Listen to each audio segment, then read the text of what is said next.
कोन्निचिवा मिनासान। नमस्कार दोस्तों, कैसे हैं सब। सरल जापानी यूट्यूब चैनल पर मैं सुजॉय चटर्जी आप सभी का फिर एक बार हार्दिक स्वागत करता हूं। सीखें जापानी हिंदी में इस श्रृंखला का आज है 120वां पाठ। और आज के इस पाठ में हम एक बहुत ही इम्पॉर्टेंट कॉन्सेप्ट उची और सोतो के जो कॉन्सेप्ट्स हैं उनके बारे में हम बात करने जा रहे हैं। दोस्तों, आपको याद होगा 118वें पाठ में हमने दो क्रियाओं का जिक्र किया था, आगेरू और मोराऊ। तो इन्हीं दो क्रियाओं का उदाहरण लेकर आज हम उची और सोतो के जो कॉन्सेप्ट्स हैं उनके बारे में जानेंगे और देखेंगे कि किस तरीके से उची और सोतो के संदर्भ में आगेरू बन जाता है साशी आगेरू और मोराओ बन जाता है इतादाकू। तो चलिए शुरू करते हैं। सीखें जापानी हिंदी में श्रृंखला का 120वां पाठ, उची और सोतो। जापानी तहजीब भाषा और संस्कृति में गहराई से जुड़ी हुई है, जो सामाजिक रिश्तों के आधार पर लोगों के शब्दों के चुनाव को तय करती है।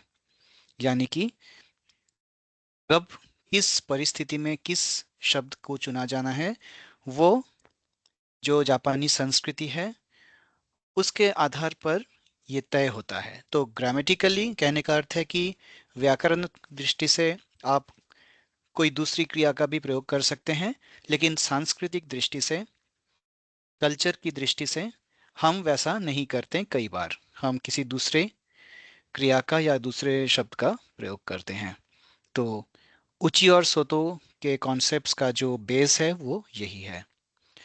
अंग्रेजी के विपरीत, जहां संस्कृति अक्सर टोन या जोड़े गए वाक्यांशों यानी कि फ्रेजेस से आती है, जापानी भाषा में सम्मान के स्तर को यानी कि रेस्पेक्ट का जो लेवल है, सम्मान के स्तर को एडजस्ट करने के लिए केईगो केईगो एक जापानी शब्द है जिसका अर्थ है सम्मान वाली बात पर भरोसा किया जाता है। इसके पीछे मुख्य विचार ग्रुप सिस्टम है, जो किसी के उची और सोतो के बीच अंतर करता है। अब ये उची और सोतो क्या है। उची है इनर ग्रुप। हम अभी आएंगे उस पे कि क्या होता है इनर ग्रुप। उची है अंदरूनी ग्रुप या इनर ग्रुप, और सोतो है बाहरी ग्रुप या आउटर ग्रुप। तो आप जब दो व्यक्तियों के बीच में बातचीत हो रही है या फिर दो व्यक्ति किसी तीसरे व्यक्ति के बारे में कुछ बात कर रहे हैं, तो बात करते समय किस विषय पर बात कर रहे हैं, किसके बारे में बात कर रहे हैं, उस बातचीत में जो प्रयुक्त होने वाली जो क्रियाएं होंगी वो इस बात पर निर्भर करेगा कि वो तीनों व्यक्ति, यानी कि जो बात कर रहा है, जिससे बात कर रहा है और जिसके बारे में बात कर रहा है, उन तीनों का ग्रुप क्या है उनके संदर्भ में, यानी कि वक्ता के संदर्भ में या सुनने वाले के संदर्भ में। अगर वो उनके इनर ग्रुप का मेंबर है तो एक तरीके से हम एड्रेस कर सकते हैं, और अगर वो आउटर ग्रुप में आते हैं, सोतो में आते हैं, तो अलग तरीके से वो एड्रेस किए जाएंगे। रेस्पेक्ट का लेवल जो है वो बदल सकता है।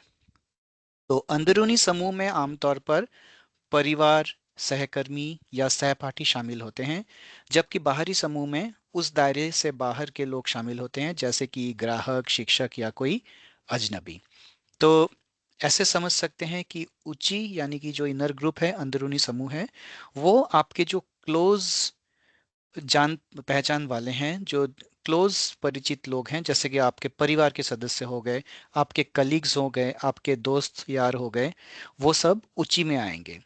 और जो थोड़े से फॉर्मल रिलेशन में आते हैं, जैसे कि कोई कस्टमर है आपका, दफ्तर में आपके कस्टमर हैं, या आपके मैनेजर हैं, या कोई टीचर हैं, सेंसेई हैं, या कोई स्ट्रेंजर है, वो सोतो में आएंगे। लेकिन इसमें भी कोई फिक्स्ड रूल नहीं है, क्योंकि ऐसा भी तो हो सकता है कि कोई शिक्षक जो है वो आपसे इतने ज़्यादा क्लोज हैं कि फॉर्मेलिटी बहुत कम है।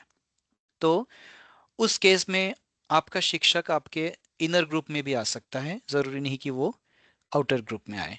तो ये सब अब हम आज के इस पार्ट में देखेंगे। लेकिन ज़रूरी बात जो है वो ये है कि ये जो बाउंड्री है, जो सोतो और उची की जो बाउंड्री है, ये फिक्स्ड नहीं है, ये बदलती रहती है, और आप किससे बात कर रहे हैं वो इस पर निर्भर करती है। जब बाहर के ग्रुप में किसी से बात करते हैं तो बोलने वाला सामान्य से अलग क्रिया शब्द का प्रयोग करके अपनी अवस्थान को कम करता है। इसका अर्थ क्या है दोस्तों? इसका अर्थ ये है कि जब आप अपने बाहर के ग्रुप से किसी से बात करेंगे तो उन्हें और अधिक रिस्पेक्ट देने के लिए आप अपनी पोजीशन को और नीचे कर देंगे, डिग्रेड कर देंगे। यानी कि आप अपने आप को बहुत कमतर बताएंगे ताकि जो सामने वाला जो है उसका सम्मान और बढ़ जाए।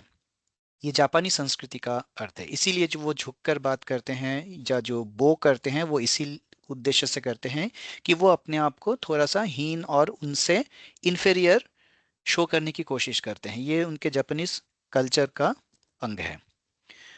और इस तरीके से वो अपनी अवस्थान को कम करता है और दूसरे की अवस्थान को बढ़ाता है।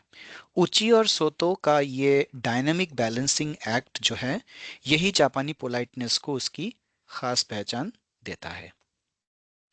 जब वक्ता बाहरी समूह के किसी व्यक्ति से या उसके बारे में बात कर रहा हो तो अतिरिक्त विनम्रता लागू करने के लिए क्रिया आगेरु साशी आगेरु बन जाता है और मोराउ इतादाकू बन जाता है। यानी कि हम नॉर्मल केसेस में, न्यूट्रल केसेस में हम आगेरु अगर क्रिया का प्रयोग कर रहे हैं जिसका अर्थ है देना, और अगर हम एक्स्ट्रा पोलाइटनेस चाहिए तो आगेरू के जगह में हमें साशी आगेरू का प्रयोग करना पड़ेगा। इसी तरीके से मुझे कुछ मिला, मोराऊ मोरात्ता मोराइमाश्ता, उसके जगह पे अगर जो देने वाला है, मुझे जिनसे मुझे मिला वो अगर बहुत ही सम्मान्य सज्जन है, सेंसेई ने मुझे कुछ उपहार दिया है, कुछ दिया है, तो वो मुझे इतादाकी माश्ता बोलना पड़ेगा। उसमें मैं मोराई माश्ता बोलने से वो इम्पोलाइट हो जाएगा। तो इस तरीके से आगेरू साशी आगेरू बन जाएगा और मोराऊ इतादाकू बन जाएगा उची और सोतो के संदर्भ में। आइए अब इन चार क्रियाओं के संदर्भ में उची सोतो के कॉन्सेप्ट को समझने की कोशिश करें। तो सबसे पहले आगेरू। आगेरू का जो शाब्दिक अर्थ है उसका अर्थ है कि उठाना या चढ़ाना या किसी को कुछ देना। यानी कि आप कुछ फॉरवर्ड कर रहे हैं, कुछ चीज आप दे रहे हैं। तो देने के जो कॉन्टेक्स्ट में ये जो क्रिया है आगेरू, इसमें पोलाइटनेस लेवल जो है वो न्यूट्रल होता है। यानी कि जो सम्मान का जो स्तर है वो न्यूट्रल है, ना तो वो कम है, ना तो वो इम्पोलाइट है, रूड है, और ना ही वो एक्स्ट्रा पोलाइट है, वो बिल्कुल न्यूट्रल है। तो ये आपको समझना पड़ेगा कि आगे जो क्रिया है वो बिल्कुल न्यूट्रल जेनेरिक क्रिया है कि जब आप किसी को कुछ दे रहे हैं या फिर जब कोई आपसे नीचे स्तर का या सेम लेवल का कुछ दे रहा है किसी अलग व्यक्ति को, तब आप आगेरू शब्द का ही प्रयोग करेंगे। तो देखिए यहाँ पे जैसे लिखा हुआ है, Ageru is used when you give something to someone else or when someone lower or at same level gives something to another person। इन दोनों केसेस में आगेरू का प्रयोग करेंगे। तो पहला वाला जो है कि इसमें आप खुद दे रहे हैं कुछ सामान किसी को, तो आप अपने लिए आगेरू का ही प्रयोग करेंगे। वो तो ये तो बहुत नेचुरल सी बात है। और अगर आप किसी दूसरे व्यक्ति के बारे में बात कर रहे हैं जिसने किसी और को कुछ दिया है और वो व्यक्ति अगर आपसे आपके सेम लेवल पर है या फिर आपसे नीचे के लेवल का है, तो आप आगेरू का ही प्रयोग करेंगे। तो उदाहरण देखिए यहाँ पे लिखा हुआ है, वाताशी वा तोमोदाची नी होन ओ आगेमाशिता। I gave my friend a book. मैंने अपने मित्र को एक किताब दिया। क्योंकि आप दे रहे हैं और आप अपने दोस्त को दे रहे हैं, तो इसमें आप आगेरू का ही प्रयोग करेंगे, इसलिए आगेमाशिता यहाँ पे पास्ट टेंस में लिखा गया है। अब साशी आगेरू क्या होगा? साशी आगेरू दो शब्दों से बना हुआ है, इसमें दो क्रियाएं हैं। एक तो आगेरू है ही है, और साशी जो आया है वो सास जो क्रिया है उससे आया है। तो सास का अर्थ होता है to extend, to offer forward, to present. यानी कि किसी को उपहार स्वरूप कुछ देना, कुछ मतलब अर्थ तो आगेरू जैसा ही है, लेकिन ये और एक फॉर्मेलिटी को और बढ़ा देता है। आगेरू में अगर जब हम सास क्रिया का भी प्रयोग कर देते हैं, जब हम कॉन्जुगेट कर देते हैं दो क्रिया एक साथ, तो किसी को कुछ फॉर्मली देने का जो अर्थ है वो निकल के आता है। यानी कि फॉर्मली प्रेजेंटिंग समथिंग अपवर्ड और आउटवर्ड टू ए सुपीरियर। यानी आप किसी खास व्यक्ति को आप कुछ दे रहे हैं, तब आप आगेरू के जगह पे साशी आगेरू का प्रयोग करेंगे। तो साशी आगेरू का अर्थ होता है कि टू हम्बली गिव और टू ऑफर अपवर्ड, यानी कि आप सम्मान के साथ किसी को कुछ दे रहे हैं, बहुत ही सम्माननीय व्यक्ति को बहुत ही सम्मान के साथ आप कुछ दे रहे हैं, आप अपने आप को नीचे उतार कर उन्हें कुछ दे रहे हैं। तो इसी को जापानी में केनजोगो कहते हैं, यानी कि जो हम्बल लैंग्वेज होता है उसी को केनजोगो कहा जाता है जापानी भाषा में, जिसमें आप अपने आप को नीचे उतार कर सामने वाले व्यक्ति को ऊपर चढ़ाते हैं। और यही जो कृतज्ञता है, जो ह्यूमिलिटी है, जो पोलाइटनेस है, ये जो है ये साशी वाला जो हिस्सा है उससे आता है, जो सास क्रिया का एक फॉर्म है।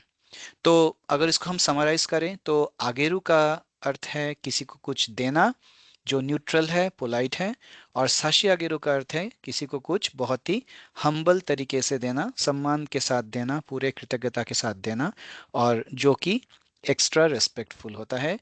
जो प्राप्त कर रहा है उसके लिए वो ज्यादा सम्मान की बात होती है।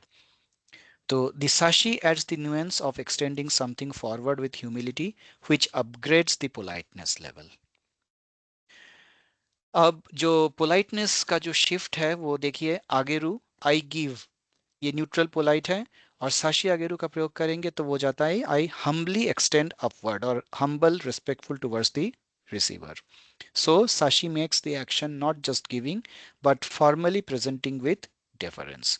तो इसमें कुछ नहीं, इसको अगर हम एक लाइन में अगर कहना चाहें तो आगेरू का अर्थ है किसी को देना, और साशी आगेरू का अर्थ भी देना ही होता है, लेकिन बहुत ही सम्मान के साथ और हम्बल तरीके से। तो ये एक बहुत इंपॉर्टेंट उदाहरण है। देखिए ये जो उदाहरण है ये आगे मास का पहले हम देखेंगे। शाइन गा शाइन गा दोरियो नी शिरियो आगे मास, इसका अर्थ है कि एक कर्मचारी ने सामान अपने कलीग को दिया। तो शाइन गा दोरियो नी शिरियो आगे मास, शिरियो यानी कि सामान, दोरियो यानी कि कलीग, शाइन यानी एम्प्लॉय, जैसे कि काइशा हम कहते हैं ना, तो शाइन का अर्थ एम्प्लॉय होता है। शाइन गा दोरियो नी शिरियो आगेमास, शाइन ने दोरियो को शिरियो दिया। और यही बात अगर मैनेजर के लिए हो, यानी कि एम्प्लॉय ने सामान मैनेजर को दिया, तो वो बन जाएगा शाइन गा बुचो नी शिरियो साशी आगेमास, यानी an employee humbly presents materials to the manager. So हाँ, ये प्रेजेंट टेंस में है तो दिया नहीं देता है हम कह सकते हैं। कर्मचारी सामान अपने कलीग को देता है, और यह है कर्मचारी सामान सम्मान के साथ अपने मैनेजर को देता है। तो दोनों का अर्थ तो वही है, लेकिन यहाँ पे दोरियो था यानी कि कलीग, उनके लिए आगे मास का प्रयोग हुआ। और दूसरे उदाहरण में बुचो है जो है मैनेजर, क्योंकि वो आउटसाइड ग्रुप में आता है, सोतो में आता है, ऊंची में नहीं, इसलिए इनके लिए साशी आगे मास का प्रयोग किया गया। तो ये है ऊंची, ये है सोतो। अब इसी तरीके से दूसरा जो क्रिया है वो है मोराउ। मोराउ का अर्थ है पाना, किसी से कुछ पाना, यानी कि जो सब्जेक्ट है इस वाक्य में वो से वो पा रहा है, उसे मिल रहा है, तो वो तब कहेगा मोराइमाश्ता, यानी मुझे कुछ मिला। तो आगेरू की तरह मोराओ भी न्यूट्रल पोलाइट है, जिसमें कोई एक्स्ट्रा हम्बल ह्यूमिलिटी या ऑनरिफिक नहीं है। और ये इसका प्रयोग हम तब करते हैं जब हमें किसी से कुछ मिलता है regardless of their status, but it is a plain normal receiving verb. जैसे इसमें देखिए, तोमोदाची कारा पुरुजेंतुओ मोराइमाश्ता, यानी कि मुझे अपने दोस्त से एक प्रेजेंट मिला। तो ये सिंपल सी बात है, मैं अपने मुझे मिलने वाली बात हो रही है, और कहाँ किससे मिल रही है, मेरे दोस्त से मिल रही है। तो इसमें कोई एक्स्ट्रा पोलाइटनेस की जरूरत नहीं है, इसीलिए इसमें मोराइमाश्ता का प्रयोग हो रहा है। अब आगे इतादाकू। इतादाकू में क्या होता है कि टू टेक और receive from above, to take from the top to put on one's head, यानी कि आप बहुत ही कृतज्ञता के साथ कुछ ग्रहण कर रहे हैं किसी से। मोराई माश्ता का था कि आपको मिल रहा है, आपको मिला, किसी से कुछ मिला, लेकिन उसमें उतनी कोई खास सम्मान वाली बात नहीं थी, कृतज्ञता कि कोई बात नहीं थी। लेकिन जब आपको किसी से कुछ मिलता है, बहुत ही ऊपर ऊंचे दर्जे के व्यक्ति से आपको कुछ प्राइस मिल रहा है या कुछ मिल रहा है, और आप बहुत ही ज़्यादा कृतज्ञ हैं उस बात के लिए, तो आप तब कहेंगे कि इतादाकी माश्ता। तब आप मोराई माश्ता नहीं कहेंगे, तब आप कहेंगे इतादाकी माश्ता। क्योंकि अब वो जो आपको दे रहा है वो आपके इनर ग्रुप में नहीं है, आपके उची में नहीं है, वो आपके सोतो का पार्ट है। तो lowering your head and taking something respectfully from A superior, तो जब आप ग्रहण करते हैं आप सर को झुकाते हैं। वैसा ये सर झुकाने वाली बात तो हम भी करते हैं, है ना। हम भी अपने भारतीय संस्कृति में जब कोई हम अवार्ड लेने जाते हैं, प्राइज लेने जाते हैं, तो जो सज्जन हमें प्राइज देते हैं तो हम अपने सर को झुकाकर एक्सेप्ट करते हैं। तो जापानी में ये थोड़ा ज़्यादा ही होता है, जो उनका जो बो है वो बहुत सामने तक झुकाकर, सर को झुकाकर वो रेस्पेक्ट से, पूरे रेस्पेक्ट के साथ ग्रहण करते हैं। तो वो होती है इतादाकी माश्ता या इतादाकू जो क्रिया है। तो इसे फिर एक बार केंजोगो हम कहते हैं। Used when receiving things from someone of higher status और when talking modestly about your own action. तो देखिए, बुचो कारा अदोबाइसु ओ इतादाकी माश्ता, यानी I humbly received advice from the manager. मुझे अपने मैनेजर से कुछ एडवाइस मिला है, कुछ उपदेश मिला है, कुछ ज्ञान की बात मुझे मिली है। तो इसमें हम इतादाकी माश्ता कह सकते हैं। लेकिन जैसा कि हमने कहा, अगर आपका जो रिलेशन है अपने मैनेजर के साथ वो अगर बहुत ही इनफॉर्मल है, मान लीजिए दोस्त टाइप का ही है, तो फिर इतादाकी माश्ता बोलने की ज़रूरत नहीं है, फिर आप मोराई माश्ता भी बोल सकते हैं। इस तरीके से शोकुजियो इतादाकीमास, आपको याद होगा इतादाकीमास, हाँ, ये खाना खाना जब शुरू करते हैं, शुरू करने से पहले जैसे हम भगवान का नाम लेते हैं, वैसे ही जापानी संस्कृति में वे इतादाकीमास कहते हैं, यानी कि वो ये कह रहे हैं कि I humbly receive this food, यानी कि ये जो खाना मेरे टेबल पे जो आज नसीब हुआ है, मेरे सामने जो खाना रखा हुआ है, इसके लिए मैं बहुत आभारी हूँ, मैं कृतज्ञ हूँ। किसका? भगवान का, या फिर जिसने भी ये खाना मेरे सामने रखा है, ये अवेलेबल किया है ये खाना मेरे लिए, उसके प्रति मैं कृतज्ञता ज्ञापन करता हूँ। और इसीलिए इतादाकीमास जो है एक एक्सप्रेशन के तौर पर यूज होता है खाने की टेबल पर। तो वो खाना शुरू करने से पहले थोड़ा सा आंख बंद करके सर को झुकाकर इतादाकीमास कहते हैं। शोकुजी और इतादाकीमास ये पूरा वाक्य है, जिसका अर्थ आप देख रहे हैं, I humbly receive this food. तो फिर एक बार, मोराऊ का अर्थ है मिलना, पाना, जो न्यूट्रल है, और इतादाकू का अर्थ है कृतज्ञता के साथ कुछ पाना, अपने अपने से ऊपर के स्तर के किसी से। So just like Sashi Ageru added the nuance of extending upward with humility, Itadaku adds the nuance of bowing down and receiving respectfully.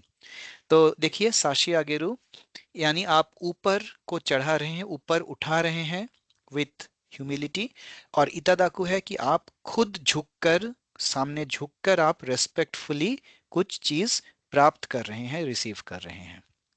उदाहरण देखिए, तोमोदाची कारा होन ओ मोरत्ता, तोमोदाची कारा होन ओ मोरात्ता, I got a book from my friend, मुझे अपने दोस्त से एक किताब मिला। और यही किताब अगर आपको आपके सेंसेई से मिले, तो आप कह सकते हैं कि सेंसेई कारा होन ओ इतादा की माश्ता, वही बात है, मुझे अपने सेंसेई से एक किताब मिला।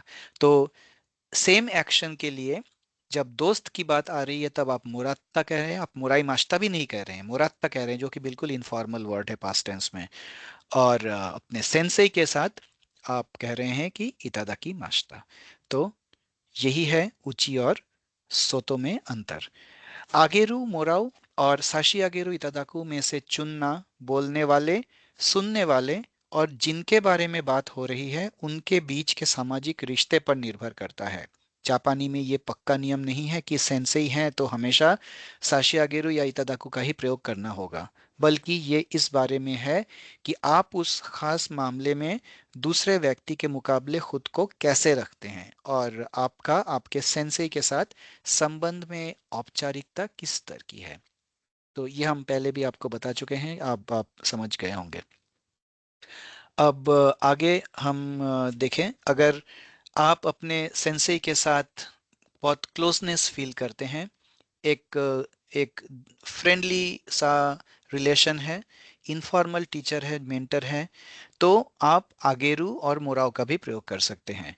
लेकिन उसी व्यक्ति के साथ अगर आपके दोस्त का जो रिलेशन है वो अगर थोड़ा सा डिस्टेंस वाला है और उतना फ्री नहीं है, तो वो आपका दोस्त उसी सेंसेई के लिए साशी आगेरू या फिर इतादाकू का प्रयोग करेगा। तो आप, आपका दोस्त और सेंसेई, आप जब बात कर रहे हैं उसी सेंसेई के लिए आप आगेरू और मोराव का का प्रयोग कर रहे हैं, जबकि आपके साथ आपका दोस्त खड़ा है, वो जब उनके बारे में बात कर रहा है तो साशी आगेरू और इतादाकू का प्रयोग कर रहा है। तो दो विद्यार्थी सेम टीचर को अलग अलग तरीके से संबोधित कर रहे हैं। सेंसेई नी होन ओ आगेमाशिता, सेंसेई नी होन ओ साशी आगेमाशिता। तो देखिए, आप कह रहे हैं कि सेंसेई नी होन ओ आगेमाशिता और आपका दोस्त कह रहा है सेंसेई नी होन ओ साशी आगेमाशिता। ग्रामेटिकली तो दोनों करेक्ट हैं, लेकिन डिफरेंस टोन और सोशल पोजीशनिंग की है। अब ट्रायंगल रूल क्या होता है कि एगो में ट्रायंगल के जो 3 वर्टेक्स हैं वो हैं आप यानी स्पीकर, लिसनर जिससे आप बात कर रहे हैं, और तीसरा व्यक्ति जिसके बारे में आप बात कर रहे हैं और या फिर जिसे आप दे रहे हैं या जिससे आपको मिल रहा है, आगेरू और मोराव के संदर्भ में। तो अगर आप अपने सेंसेई के साथ डायरेक्टली बात कर रहे हैं तो आप तो फिर अपने हम्बल तरीके से साशे आगेरू और इतादोकू का ही प्रयोग करेंगे। अगर आप अपने दोस्त के साथ, अगर आप अपने दोस्त से बात कर रहे हैं अपने सेंसेई के बारे में, तो फिर वो डिपेंड करेगा कि आप रेस्पेक्ट पे स्ट्रेस देना चाहते हैं, उस केस में साशी आगेरो और इतादाकू का प्रयोग होगा। और अगर आप अपने दोस्त के साथ बहुत कैजुअल हैं तो आप आगेरू और मोराव का भी इस्तेमाल कर सकते हैं। तो एक बात ध्यान में रखें कि आगेरू या मोराव ये इम्पोलाइट नहीं है, ये न्यूट्रल पोलाइट होता है। इस अगर आप आगेरू और मोराव का प्रयोग कर भी लें तो इसका ये अर्थ नहीं होता कि आप असम्मान जता रहे हैं अपने सेंसे के प्रति, नहीं, वो होता है न्यूट्रल पोलाइट। और अगर आप साशी आगेरू इतादाकू कहते हैं तो वो एक्स्ट्रा पोलाइट हो जाता है, जो हमेशा जरूरी नहीं कि एप्लीकेबल हो। जैसा हमने कहा वो रिश्ते पे डिपेंड करेगा। प्रैक्टिकल एग्जांपल देखते हैं। Let's say you got a book from your Sensei, अगर आपको आपके सेंसेई से कोई किताब मिला है तो आप इसको कैसे बताएंगे? अपने क्लोज फ्रेंड को बताएंगे, सेंसेई कारा होन ओ मोरात्ता। अगर आप यही बात अपने सेंसेई को ही डायरेक्टली बताएंगे तो कहेंगे होन ओ इतादाकी मास्ता। अगर आप यही बात अपने बॉस को बताएंगे अपने सेंसेई के बारे में तो भी आप कहेंगे सेंसेई कारा होन ओ इतादाकी मास्ता, क्योंकि जो आपका सेंसेई है वो आपके आउटसाइड ग्रुप है और आपके बॉस भी आपके आउटसाइड ग्रुप में ही आते हैं, और उनके सामने आप अपने सेंसेई को रेस्पेक्ट के साथ रिप्रेजेंट करना चाहेंगे। उची और सोतो को अगर अब हम समराइज करें तो उची है इन ग्रुप, सोतो है आउट ग्रुप। तो उची इनसाइड यानी कि वो व्यक्ति आएंगे इस ग्रुप में जो आपके बहुत निकटवर्ती लोग हैं जब आप बात कर रहे हैं। Your family, your company, your school, sometimes even close friends will be part of उची। और सोतो यानी out group, people outside that circle. तो इसको जो गणित में जो सेट थ्योरी होता है ना दोस्तों, आपने पढ़ा होगा सेट थ्योरी, यूनिवर्स और उसके अंदर जो गोल गोल A intersection B, A union B होता है, तो आप वैसे ही इसको भी विजुअलाइज कर सकते हैं ऊंची और सोतो को। तो ऊंची यानी कि मान लीजिए सेट ए है और ऊंची के बाहर जितना भी कुछ है वो है ए कॉम्प्लीमेंट, है ना? आपने अगर गणित थोड़ा पढ़ा है क्लास 10 तक तो आपको इसका पता होगा, ए और ए कॉम्प्लीमेंट यानी कि A and everything else which is not a. लेकिन यहाँ पे जो डिफरेंस है ऊंची और सोतो में ये है कि वो जो ग्रुप है, जो सेट ए जिसकी हम बात कर रहे हैं, वो फिक्स्ड नहीं है और वो बदलता रहेगा। इस बात पे निर्भर करेगा कि आप बात किससे कर रहे हैं और किसके बारे में कर रहे हैं। So when talking to an outsider, you lower your in-group and raise the outsider. When talking inside the group, you don't need to humble your own group members. That's why the same person, say your professor, might be treated differently depending on context.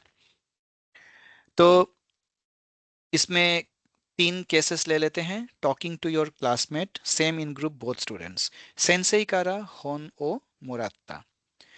होन ओ इतादाकिमाशिता, talking to your sensei directly. और talking to your boss at work about your sensei, एक बार फिर Sensei कारा होन ओ इतादाकिमाशिता। तो विजुअल मेटाफोर, इसको आप इस तरीके से समझ सकते हैं कि उची जो है, we all stand on the same floor. और सोतो जो है, when talking to them, you either raise them up, कुदासारू साशियागेरू, और लोअर योरसेल्फ, इतादाकू। तो ऊंची में अगर हैं तो यानी कि सब एक ही तल पर, एक ही सेम लेवल पर खड़े हैं। और जब आप सोतो, जब पिक्चर में आ जाता है, तो जब आप किसी को देते हैं तो उन्हें आप ऊपर चढ़ा देते हैं, और जब आप ग्रहण करते हैं तो अपने आप को नीचे और उतार लेते हैं, उनको ऊपर ही रहने देते हैं। Who is inside versus outside depends on the conversation partner. So group basically means who are you aligned with at this moment. If the person is in your in group, you don't need fancy kego when talking within. If you are talking outward, you make your in group humble and the outsider elevated. तो देखिए यहाँ पे एक उदाहरण दिया हुआ है। इसमें इचिरो और मोमोको सान के बीच में उदाहरण है, काइवा है ये कन्वर्सेशन। तो धीरे धीरे पढ़ें इसको। इचिरो कह रहे हैं कि मोमोको सान, मोमोको कुन,